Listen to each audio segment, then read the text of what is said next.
Bonjour tout le monde. Aujourd'hui, pour l'émission 19, on parle de services aux organismes communautaires. Bienvenue à Studio Libre. Si je vous dis l'acronyme CDC, ça vous dit quoi? Au départ, quand je suis arrivé dans le domaine, ça me disait absolument rien. Mais quand j'ai découvert et j'ai fait un peu de recherche, je me suis rendu compte que c'est la Corporation de développement communautaire. Et ici, on en a une, c'est la CDC Rond-Point, dont la directrice générale est avec nous, Mélanie Lafrance. Bonjour. Bonjour Sylvain, ça va bien? Ben oui, ça va bien. Et puis, on se dit, bon, une CDC, Corporation de développement communautaire, le titre est quand même assez, je dirais, large. Ouais. Ça couvre beaucoup. Mais ça mange quoi en hiver? Ça, je te pour dire, ça mange quoi une CDC? Premièrement, il y en a 71 au Québec. OK, quand même. C'est pas unique à nous. C'est un gros regroupement sous ce qu'on appelle la table nationale des CDC. Fait qu'on est comme un peu fédéré par la table. Fait qu'il y en a 71 au Québec. Celle ici... dans la Lièvre-Papineau, là, ça fait depuis 90, fait qu'on a fêté nos 35 ans cette année. Fait que c'est quoi, en fait? C'est un regroupement d'organismes communautaires local, donc dans un territoire précis, puis c'est multisectoriel. Fait que c'est pas un regroupement de maison de la famille ou dans tous les secteurs, là, alimentaire, sécurité alimentaire, on a les aînés, les jeunes, vraiment multisectoriel. Même la télé. La télé communautaire, oui, qui est membre chez nous. Puis notre territoire, la CDC Rond-Point, c'est toute la MRC Papineau, la Lièvre, donc Buckingham, Masson-Angers et l'Ange Gardien.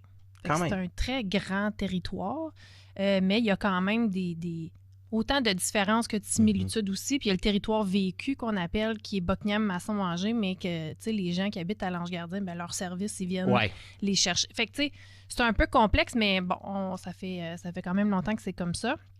Puis ce qu'on fait, nous, la raison d'être, c'est vraiment de soutenir le communautaire. Fait que nous, on se veut... Moi, c'est ce que j'essaie de passer, parce que là, on a 39 membres, là, la CDC. C'est quand vous avez une question, vous avez un problème, perdez pas de temps, appelez-nous.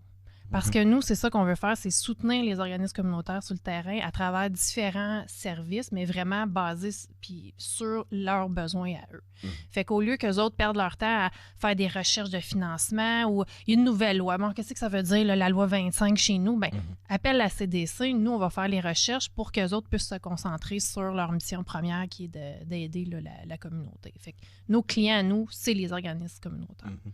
Puis Dieu sait que quand on commence à faire des recherches, quand on a des nouvelles lois qui rentrent ou même juste au niveau de savoir qu'est-ce qu'on recherche aussi, eh bien, vous, en plus, vous faites le travail, mais c'est pas exclusif à un membre. Vous faites le travail une fois, mais après ça, une fois que l'information est mise en banque, ben, vous pouvez la distribuer ad nauseam, là. Oui, puis moi, c'est ça, ma philosophie, c'est on va pas recommencer tout le temps de zéro. Là. Fait que quand on fait quelque chose, on le partage. Puis aussi, ce qui est le fun de notre regroupement, c'est que quand on a des questions, bien, on a accès à toutes les 70 autres CDC. Ouais. Fait qu'on peut s'inspirer, on peut aller chercher... Avez-vous déjà eu ce problème-là ou cette question-là? Ou, OK, telle loi, avez-vous déjà des modèles? Fait que on part pas, on essaie de jamais partir de zéro parce que, bon, c'est pas efficace, là. Puis on essaie d'être efficace, efficient. Donc, on s'inspire de ce qui se fait partout.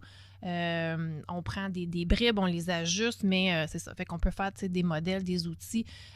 Puis les CDC, on a 10 mandats d'action, dont 10 champs dans lesquels on peut intervenir. Puis tu sais, ce qui est beau puis ce qui est complexe, c'est qu'il y a autant de modèles de CDC que de CDC. Ouais. Parce que la CDC, il faut qu'elle s'adapte à son milieu. La réalité est différente partout au Québec, là. Oui, puis tu sais, à Matane, c'est pas la même réalité qu'à Montréal. Fait que tu sais, il faut que la CDC s'adapte aux besoins de son milieu, mais aussi de ses membres. Puis tu sais, des membres, on en a des organismes là, qui ont des millions de budget, puis qui sont gros, puis qui sont solides. Puis t'en as d'autres qui sont tout petits, certains qui démarrent, qui n'ont pas de financement encore. Fait que tu sais, c'est de naviguer là-dedans, puis de s'assurer que tout le monde est desservis selon leurs besoins. Ouais. Aujourd'hui, le financement, c'est le nerf de la guerre. Et est-ce que c'est plus difficile qu'à une certaine époque? Parce que j'ai l'impression que c'est plus difficile avec les réalités de 2025 d'aller chercher du financement. Il y a bien des facettes à ça. Les besoins de la population augmentent. Fait que tu veux pas, si tu restes avec le même financement, mais il faut que tu offres plus de services, ben c'est là que ton financement réussit pas à répondre à la demande. Puis, tu sais, c'est le financement, mais c'est aussi très difficile, tu sais, psychologiquement, pour les intervenants, les gens dans le milieu, de faire face à la souffrance, on va se le dire, là, quotidiennement. Ouais. Fait que, tu sais, il y a ça aussi qui pèse lourd. Puis quand ton temps, tu es obligé de le passer à quêter, puis à faire parce que c'est ça, là, souvent les fondations, les bailleurs de fonds aiment bien ça, créer des projets. Puis là, souvent, il faut que ça soit innovant. Fait que tu peux pas... faut tout le temps que tu te réinventes. Donc, c'est dans quel projet qu'on pourrait bien inventer? C'est pas à la mission, là, c'est vraiment par projet. Puis tu sais, ce qui est difficile de ça, c'est que souvent, c'est des petits montants qui vont t'aider. Mais après ça, tu as comme créé des attentes de tes membres, de tes clients usagers, là, fait que, on peut pas tuer un projet qui était bon. Après 2 ans, ça marchait, c'était le fun, ça répondait aux besoins, mais là, on n'a plus le financement. Là, il faut qu'on recommence. Tu sais, il y a ça qui est essoufflant puis qui est difficile aussi. Puis, tu sais, tout augmente, là, mais pour les organismes aussi, là, les dépenses augmentent. Les salaires, les loyers. Puis il y a des changements de loi qui viennent mettre une pression. D'autres choses qu'il faut... C'est autant pour les entreprises aussi privées, là, les nouvelles lois, tout ça demande du temps de s'investir là-dedans qui t'enlève du focus de ta mission première. Il faut vraiment que vous ayez une chimie entre vous pour déterminer vraiment le besoin. Est-ce que... Puis en même temps aussi, il y a des besoins, il y a des priorités. Vous avez aussi vos priorités. Comment est-ce qu'on fait pour gérer tout ça puis que, justement, donner le meilleur service possible? Bien, tu vois, à l'automne passé, on a fait la tournée de nos membres. On est allé chacun les rencontrer pour savoir, bon, c'est quoi vos besoins, c'est quoi vos enjeux, comment est-ce qu'on peut vous aider là-dedans, pour s'aiguiller, pour s'aligner, parce que c'est ça, si tu tires partout, ça marche pas. Tu prends rien, là. Puis il y a 3 enjeux principaux qu'on est ressortis de là, que les organismes nous ont nommés. Fait que c'était le financement. Là, ça, c'était pas une surprise. Le bénévolat, donc l'implication citoyenne, qui est un gros enjeu, et la gestion des ressources humaines. Donc là, on s'est dit, bon, si on se concentre sur ces 3-là, bien, comment concrètement on peut faire pour vous aider? Fait que là, après ça, on a créé des cercles d'échange qu'on est en train de travailler là-dessus, là, des cercles d'échange où les membres se rencontrent puis vraiment concrètement nous disent ce qui pourrait les aider. Fait que tu sais, il y en a qui ont nommé des formations. Fait que là, on fait de la recherche. En ce moment, on offre un programme de formation pour les gestionnaires ou futurs gestionnaires. Puis la CDC a financé une partie, puis l'autre partie, c'est Service Québec, mais c'est que ça permet de former 10 gestionnaires de nos organismes. Puis les outiller sur des bonnes pratiques en gestion, puis tout ça. Mais ça, il y a des organismes que le coût de ça, là, c'est un no-go. Là. Absolument. Si je paye ça, j'enlève ça de mes de services directs à mes membres.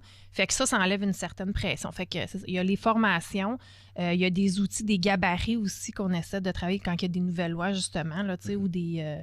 juste un manuel de l'employé. Là. Oui. Ça peut être bien compliqué. Puis ça change. Maintenant, on parle de culture book. Que dans le temps, c'est une nouvelle affaire. Fait que, il faut rester à l'affût. Puis, là, on regarde, est-ce qu'on pourrait créer, justement, une base, un gabarit, puis que là, l'organisme peut l'ajuster puis le mettre à sa saveur. Fait qu'il y a ça. Il y a des organismes qui nous avaient nommé aussi le besoin d'avoir de l'aide en planification stratégique. Puis ça, ce que c'est, dans le fond, c'est juste de prendre un temps d'arrêt pour se dire, OK, qu'est-ce que nos membres, nos usagers ont besoin, qui on est, comment on répond à ça, c'est quoi les tendances, qu'est-ce qu'on fait qui fonctionne encore, qu'est-ce qu'on fait que finalement, c'est peut-être plus aligné, fait que c'est un moment d'arrêt, mais ça, des fois, c'est des firmes externes qui viennent faire ça, nous accompagner, puis ça peut être très dispendieux, très onéreux. Fait qu'on a décidé de un processus comme ça, un accompagnement en planification stratégique pour nos membres, mais vraiment axé communautaire, pratico-pratique. On finit pas de là avec un rapport de 50 pages qui va finir sur une tablette parce qu'on n'a pas le temps de le regarder. Effectivement. Fait que vraiment des outils concrets. Fait que ça, c'est un nouveau service qu'on va pouvoir offrir. Fait que, tu sais, notre offre de service est vraiment basée sur les besoins. On a du matériel aussi qu'on peut prêter à nos membres gratuitement. Okay. Un écran blanc, un projecteur. Là, on va bientôt acheter une tente, tu sais, parce que quand il y a des événements dehors, oui, c'est pas tout le monde qui a, tente, qui a sa fameuse tente. Fait que, tu sais, c'est toutes des choses qu'on essaie d'être à l'écoute des besoins. Puis là, après ça, bien, on s'ajuste basé là-dessus. Là. Là, on peut soutenir tout ce qui est le principe de la gouvernance, les CA, l'animation d'Assemblée générale annuelle, c'est quelque chose qu'on peut faire. Fait que on est vraiment... Appelez-nous une question. Si on n'est pas capable de le faire, on va trouver qui est capable de le faire. Puis c'est ça. Fait qu'en ce moment, on est en train de vraiment développer l'offre de service puis la mettre claire puis la partager à nos membres parce qu'il y en a, tu sais, ils savent pas nécessairement ou ils n'ont pas fait appel à nous, puis là, on a une nouvelle offre de service, puis ils l'ont pas déjà vu. Tu sais, tout le monde est bien occupé. Ouais. Ils ont des courriels, puis des fois, c'est ça. Ça passe en tout le temps qu'on se garde pertinent puis qu'on rappelle notre mission auprès de nos membres, là, qui sont nos clients à nous, dans le fond. Oui. Vous avez d'ailleurs fait un projet pilote. On parlait de planification stratégique et vous avez fait un concours et ça a tombé sur nous, la TVC Basse-Lièvre. Et puis, on s'est réunis au début du mois de novembre, début du mois d'octobre, oui. Ouais. Ça fait déjà quand même quelques semaines. Et pour faire cette planification stratégique-là. Et justement, on parlait de rapports qui étaient vraiment très volumineux à une certaine époque. Je pense que la dernière qu'on avait fait, c'était assez volumineux, avec beaucoup d'objectifs, mais qu'à un moment donné, trop comme passé. Et puis, on s'est ramassé. Puis là, j'ai vu l'ébauche qui a été faite et j'ai vraiment été impressionné par le côté, on disait pratico-pratique. Parce que, justement, quand on a 75 objectifs, à un moment donné, qu'est-ce qu'on met en place? Est-ce qu'on les met tous en place? Donc, il y a vraiment un côté beaucoup plus... et juste le faire, cet exercice-là. Souvent, ça peut prendre quelques jours dans ce qu'on faisait avant, mais là, on a condensé ça dans une journée et on est capable, avec une journée, de faire une ébauche et un plan stratégique qui va être vraiment applicable dans le quotidien. Ouais. Est-ce que vous voulez répéter exactement ce genre de planification stratégique-là? Une journée, final bâton, on réussit à rentrer tout ça dans une journée? Ben, c'est ça l'objectif parce que il y a du travail qui est fait en amont là, de cette journée-là. Là. Il y a quand même de la recherche, des entrevues semi-dirigées, tout ça. Mais l'objectif, c'est que, c'est ça, sur ton conseil d'administration, c'est des bénévoles, des gens qui ont souvent un emploi, eux autres aussi, où ils ont quand même une vie. Fait que, de rassembler tout le monde, d'étaler ça sur 2-3...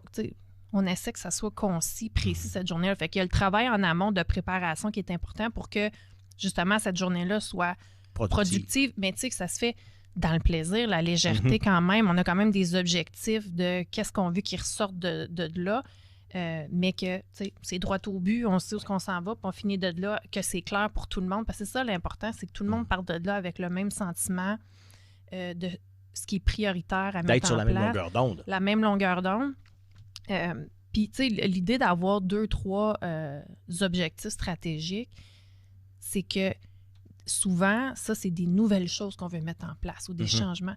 Mais ça demande du temps en plus de ce que tu fais au quotidien. Ouais. Fait que de t'en mettre 20, là, c'est pas réaliste parce que tu peux pas arrêter. Tu peux pas dire, nous, pendant 2 mois, on ferme la banque alimentaire parce qu'on a décidé qu'on mettait un nouveau système informatique en place. Non, ça marche pas. Faut que tu fasses les deux en parallèle. Fait que c'est pour ça, faut être réaliste avec nos ressources financières, humaines, matérielles, réalistement, qu'est-ce qu'on est capable de faire? N'importe quel petit avancement va certainement faire qu'on va être encore plus pertinent puis qu'on va servir, dans le fond, notre mission qui est d'aider nos clients. Comment est-ce qu'on fait pour stimuler le bénévolat dans un organisme? Parce que là, on dirait que oui, il y en a beaucoup d'organismes, donc on ne sait plus vraiment où aller donner son temps puis de le maximiser. On a des causes qui nous tiennent à cœur, mais souvent on n'a pas le temps. Donc, la recherche de bénévoles, comment vous pouvez aider justement à ces organismes-là? Je suis contente que tu en parles parce que ça, c'est un des enjeux sur lesquels on se penche en ce moment. Tu sais, tu as le mot bénévolat, mais tu as le mot implication citoyenne. Oui. On dirait que le bénévolat, ça a comme été associé à c'est du monde à retraite qui n'ont rien d'autre à faire puis qui font du bénévolat pour s'occuper. Oui. Mais tu sais, ça commence très jeune, l'implication citoyenne. Puis t'impliquer dans ta communauté, c'est souvent juste de regarder, tu sais, est-ce que ta personne aînée qui reste à côté de chez vous a de la misère à pelleter son entrée? Ouais. Tu pourrais-tu peut-être aller l'aider? Tu sais, c'est comme si on se regarde beaucoup soi-même, puis on oublie de regarder autour, mais c'est facile de s'impliquer dans sa communauté. Et c'est prouvé que plus une communauté se tient, quand il y a des éventualités, des catastrophes, elle est beaucoup plus résiliente, trouve des solutions, se remet debout parce que tout le monde se tient. Fait que c'est un peu la lunette qu'on veut prendre dans la prochaine année, de regarder comment est-ce qu'on peut redorer les lettres du mot bénévolat, là, puis de dire non, c'est pas juste. Parce que, tu sais, tu peux t'impliquer. Tu sais, ça commence aussi à l'école, tu sais, la fameuse radio, radio scolaire. Radio scolaire, le journal. C'est de faire des choses. Oui, que t'aimes. C'est le fun quand tu peux faire des choses que t'aimes ou des causes qui te tiennent à cœur, mais c'est de faire des choses juste pour dire que je rends service puis j'améliore ma communauté, mon entourage. Fait que, tu sais, comme moi, j'ai commencé à m'impliquer sur le conseil d'administration de ma CPE quand mes enfants étaient à la garderie. Fait que, tu sais, il y a plein de façons. Je pense que les gens, peut-être, ne voient pas toutes les possibilités ou les façons. Puis, tu sais, des fois, on dit, il y a deux choses à dire. On n'a pas le temps. C'est parce on peut le faire, oui. On choisit des fois, tu sais, peut-être qu'il y a un soir, au lieu de regarder la télé, peut-être qu'un soir, tu peux aller, tu sais, puis maintenant, on peut tout enregistrer. Fait que pour moi, c'est pas une raison, mais, tu sais, puis c'est pas de culpabiliser les gens qui le font pas. Puis il y en a aussi, que c'est ça qui est plate, c'est que le temps qu'ils ont, sont obligés, avec la conjoncture économique, d'aller chercher un deuxième emploi. Ouais. Fait que là, quand tu as deux jobs, c'est sûr que tu as un petit peu moins de temps à... Puis même les gens à la retraite aussi, là. Il y a beaucoup de gens à la retraite qui sont obligés d'aller de se trouver un emploi, effectivement, pour boucler les fins de mois. Fait que, tu sais, c'est vraiment de regarder, je pense, chacun, qu'est-ce qu'on est capable de donner, c'est quoi nos forces. Puis c'est sur des conseils d'administration, c'est vraiment important parce que je sais pas si les gens comprennent que s'il n'y a pas de conseil d'administration, les organismes ne peuvent pas fonctionner. Puis des fois, quand tu n'as pas assez, quorum qu'on dit, là, qui est on a assez de membres au CA pour que les décisions qu'on prend ce soir, admettons, soient légitimes. Mais si tu n'as pas de monde, tu n'as pas de quorum, l'organisme est bloqué. Fait que, tu sais, puis ça ne demande pas tant de temps que ça de t'impliquer au niveau d'un CA. Il y en a que c'est une rencontre par mois, un soir par mois. Tu lis faut que tu t'informes, là. Mais c'est pas... Je pense que les gens sont peut-être frileux parce qu'ils ne connaissent pas ça. Fait que, il y a une job à faire de démystifier c'est quoi un conseil d'administration puis qu'est-ce que je peux apporter. Mais on a chacun des forces. C'est quelqu'un que c'est la comptabilité, tu peux apporter cette expertise-là au niveau d'un conseil d'administration. Puis oui, tu peux t'impliquer. Ça peut être dans des événements. Des fois, les organismes ont des événements ponctuels. Tu peux donner du temps là. Ou oui, ça peut être plus régulier. Mais c'est ça qu'il faut essayer de réfléchir là, sur le territoire. Comment on fait pour centraliser? Il faudrait quasiment, puis c'est ça qu'on rêvait, là, si on avait tout l'argent du monde, avoir une application de... comme un Tinder, mais pour le bénévolat. Oui. Moi, c'est ça mon profil, puis je cherche tel organisme, puis il y a puis ça match, puis bravo, t'es... Fait que... ça serait peut-être à développer, ça. Oui, c'est ça. Ouais, on est en train de réfléchir à ça. Fait que, c'est ça, c'est de voir c'est quoi les besoins, comment est-ce qu'on peut matcher là, les organismes avec les bénévoles, mais tu sais, c'est ça, il y a vraiment un travail à faire d'impliquer, que les gens se sentent impliqués dans leur communauté, de dire comme c'est important que je participe. Parce que s'il arrive de quoi, là, ça serait le fun que je sache qui est autour. Puis tu sais, fait que la CDC a un rôle là-dedans de rassembler tout le monde. Puis on est chanceux sur le territoire, on a des tables de développement social qui font déjà de la concertation. Puis concertation, là, pour monsieur, madame, tout le monde, c'est juste que tout le monde se rencontre ensemble, tous les différents organismes puis de différents milieux pour discuter d'enjeux puis trouver des solutions. Fait qu'on est bien placé pour amener ces sujets-là, puis c'est certain qu'on va trouver des idées puis des projets sur comment redorer l'implication citoyenne. Et je pense que c'est la base de la survie des organismes, mais aussi des communautés. Là, parce que si tout le monde se revire, ferme sa porte puis reste chez eux, ben quand il va arriver quelque chose. Puis on l'a vécu. Là. Je veux dire, la COVID, ça en était un là, qu'on n'a pas. Mais ça, c'est mon take personnel. Je pense que aussi, à un moment donné, la COVID a fait en sorte que, il y a un moment donné là, que on a comme été demandé par le gouvernement de surveiller. Ouais. Fait que là, c'était comme tes voisins étaient quasiment rendus, pas des ennemis, mais il fallait que tu surveilles puis que tu dénonces. Tu dénonces. Ouais.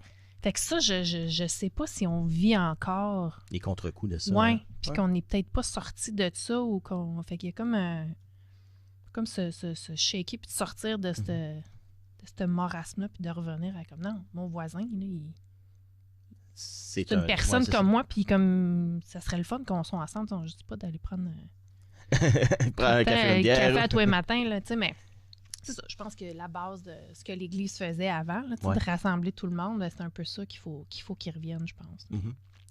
Et justement, quand on parle de bénévolat, et dans les organismes, il faut quand même avoir une structure aussi, à la base, en tant qu'organisme. Ouais. Si on accueille un bénévole, mais qu'on ne sait pas trop quoi lui faire ou qu'on le structure pas bien, ben il va dire, moi, ça me donne quoi? Je me sens délaissé, j'arrive là, je connais pas nécessairement le milieu dans lequel je m'implique, mais il n'y a pas personne pour me soutenir. Donc, un bénévole ne reviendra pas. Là. Non, ben, c'est comme un employé. Si tu accueilles un nouvel employé puis tu ne l'encadres pas, non, il ne restera pas. Fait qu'il faut que la personne elle comprenne pourquoi le bénévole comprenne pourquoi je suis là, c'est quoi mon rôle, c'est quoi les attentes, parce que une organisation peut dire nous, c'est comme ça qu'on accueille nos bénéficiaires ou nos clients. On parle pas de ci, puis des fois, il y a des non-dits de choses que non, c'est comme ça que ça fonctionne ici. Voici les attentes, voici comment ça fonctionne. Puis des encadrer surtout au début. Puis après, il y en a il y a des bénévoles qui ça fait 20 ans qui sont dans les mêmes organisations. Puis des fois, tu peux justement jumeler un plus ancien avec un nouveau. Formateur, si on veut, à l'interne. Mais il faut qu'il y ait une certaine forme de structure. Puis ça, c'est quelque chose qu'on peut aider aussi de mettre des formes de la reconnaissance aussi. Il y en a qui ont il y en a qui font des galas. Il y a des façons de reconnaître, comme on reconnaît nos employés, mais il faut qu'on reconnaisse nos bénévoles aussi, parce qu'il y a des organismes là, qui ne fonctionnent que par des bénévoles. Oui.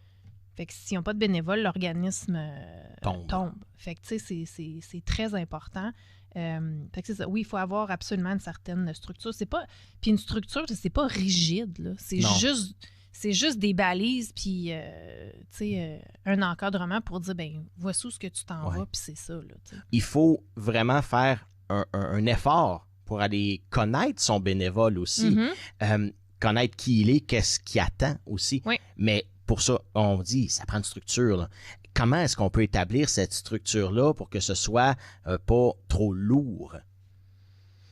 Mais je pense que c'est juste d'être clair de c'est quoi les attentes, puis il peut y avoir il y a un questionnaire au début là, que tu peux poser à la personne. C'est c'est quoi tes disponibilités, ce que t'aimes, ce que t'aimes pas, tes forces, tes faiblesses. Puis il y a des bénévoles qui sont comme, mets-moi ce que tu as de besoin.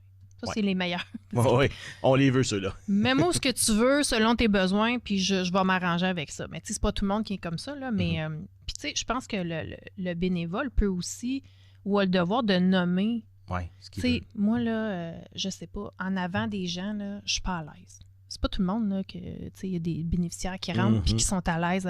Moi, j'aimerais mieux être comme... À l'arrière, préparation et compagnie. Ah, OK. Bon, regarde, on a une cuisine collective. Super, tu sais. Fait que faut pas avoir peur aussi de nommer en tant que bénévole, je pense, aux citoyens, de dire, parce que c'est quand même de notre temps qu'on prend, de dire, moi, je m'en viens, tu sais, c'est ce que je recherche, j'aimerais faire telle tâche, puis est-ce qu'il y a de la disponibilité? Je suis disponible le lundi soir. Fait que, tu sais, je pense qu'il faut quand même nommer nos besoins. Puis si ça ne fonctionne pas, je veux dire, il y en a des organismes. Oui, c'est ça. On peut en trouver. Et souvent, quand on parle de bénévoles, il y a des gens qui vont dire, je m'implique pas parce que, j'ai pas... Le temps, ça, c'est une chose, mais j'ai pas la capacité ou ça. Les gens vont dire, ben, quelle force que je peux exploiter pour aider cet organisme-là. Mais juste des fois des bras. Ben, c'est ça, j'étais pour dire. Juste une présence, des fois, c'est juste de pouvoir aider. Tu sais, s'il y a un événement, je sais pas, la maison de la famille fait un barbecue, ben juste besoin de quelqu'un pour flipper des burgers. Puis, tu sais, fait que si t'es capable de faire ça, puis t'es à l'aise, ben go, ça peut être de vendre des billets pour un 50-50. Tu sais, les possibilités sont vraiment infinies. Puis je pense que des fois, il y a peut-être même des organismes qui ne suspectent ou ils savent pas ce que quelqu'un est capable de faire. Fait que tu sais, si toi, t'arrives, tu te dis, moi, je connais bien du monde, là, puis je suis bien bon pour aller chercher. Convaincre le monde de me donner de l'argent. Ben tabarouette, la prochaine guignolée. Tu sais, comme... Fait que c'est à chacun de se connaître soi-même en tant que personne, dire qu'est-ce que j'aime faire, qu'est-ce que je suis capable d'offrir, puis après ça, d'aller se vendre. Puis parfois, on se découvre aussi, je pense. Ben c'est sûr. Puis tu sais, veux pas, quand t'aides les autres, tu t'aides soi-même.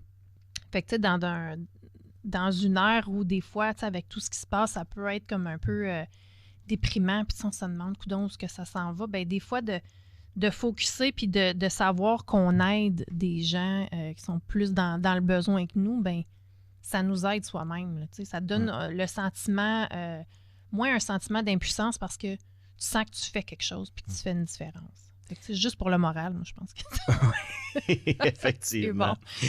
Mais en tout cas, vous allez avoir du travail pour les prochaines années. Oui. C'est un travail qui est sans cesse à se renouveler. Tu t'en as parlé.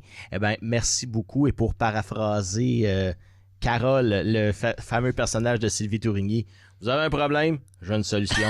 Je pense que c'est à peu près ça qu'on peut dire. La CDC, vous avez un problème en tant qu'organisme, ben vous êtes membre, on a une solution ou on va la trouver, la solution. Exact. Merci beaucoup, Mélanie Lafrance, Sylvain. De la Corporation de développement communautaire, directrice générale. Merci beaucoup d'avoir été avec nous. Merci.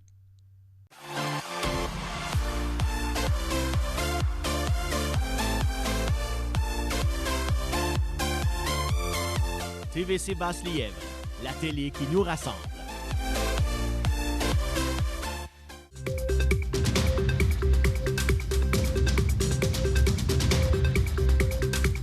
Merci beaucoup d'avoir été des nôtres pour cette édition numéro 19 de Studio Libre. J'aimerais remercier mon invité d'aujourd'hui, Mélanie Lafrance, directrice générale de la CDC Rond-Point. Je vous rappelle que nos émissions sont disponibles sur notre chaîne YouTube et nous avons également notre groupe de discussion Facebook TVC Basse-Lièvre, entre parenthèses officiel, auquel vous pouvez vous abonner pour en apprendre un peu plus au quotidien sur la TVC. Et moi, il ne me reste qu'à vous dire bonne journée et on se revoit pour un autre Studio Libre.